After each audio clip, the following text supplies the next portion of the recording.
तुमची मुलं पण असेच करतात का? थोडंसं खेळायला गेलं की काही ना काही अंगाला लावून आणतात. हा फुटबॉल खेळायला गेला आणि अंगाला खरचडून आणलं.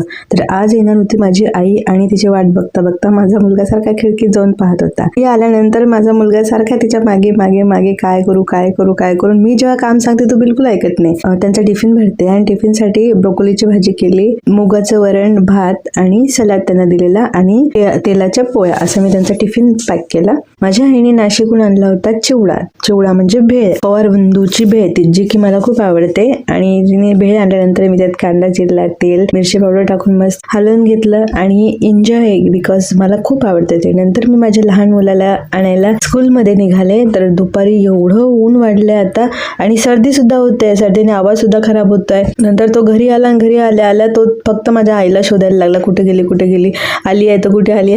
पाहिल्यावर तो खुश झाला एकदम आणि मग माझ्या आईने त्याला असा लाड केला. नंतर मी देवाला उपाड दाखवला आणि माझ्या आईला जेव घातलं. नंतर संध्याकाळी अर्णव डान्स क्लासला जाऊन आला आणि जियांशने ओव्हर इटिंग करून वॉमिट केली, तर तो करून दाखवतो ऍक्टिंग त्यांनी कशी वॉमिट केली.